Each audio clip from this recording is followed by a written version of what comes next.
Hello guys, I am V Sai Srinivas of 9th class from Mathman. So today I am going to explain today's editorial. So let's get started. So today our editorial's name is Media as Target.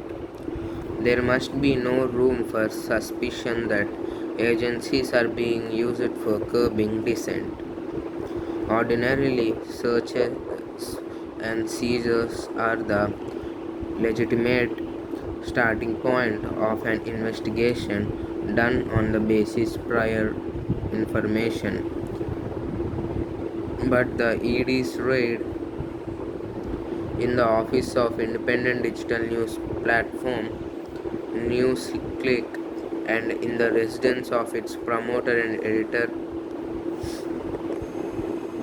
in chief have invited justified condemnation from organizations representing the media. There is every in-depth coverage of ongoing protests as well as the various struggles of the people and the grassroots organizations that represent them, ostensibly arising from an FIR registered by the Delhi police some months ago. The ED is said to be investigating alleged money laundering to the tune of 30 crore. Not much is known about the nature of the police case, but the agency is empowered by the Prevention of Money Laundering Act to investigate if the proceeds of crime related to predicate offense have been laundered. So, whether such a primary offense has been established or not, if so, whether NewsLink is in any way linked to it is unclear.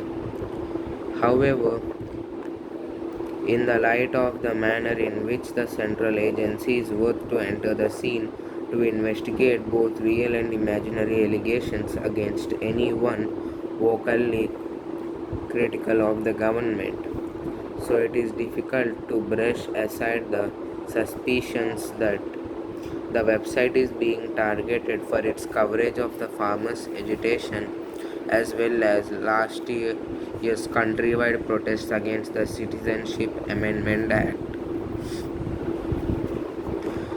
The present regime's record is quite dismal when it comes to the obvious use of central agencies such as the CBI, ED and IT and even the NIA to rein in dissenting voices. So it is unfortunate that the specialized agencies are allowing themselves to be used as force multipliers in political battles against sections of the opposition.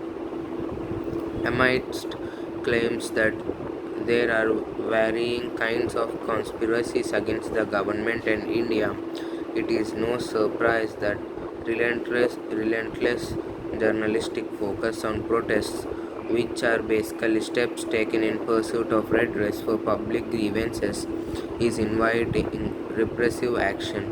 Laws that are serious in nature and ought not to be invoked lightly are being used with abandon against those seen to have invited the establishment's wrath. So, this may explain the frequency with which the offense of sedition is being invoked for speeches and writings, while allegations of anti national activity peddled by those groomed to build such narratives lead to action under the Unlawful Activities Act. In other instances, cases of promoting social enmity or outraging religious sentiments are also slapped selectively to discipline comedians and scriptwriters.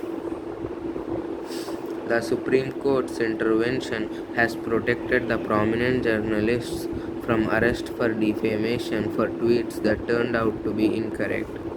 It no more behoves a responsible and responsive government to discuss criticism and treatment of the people such as this.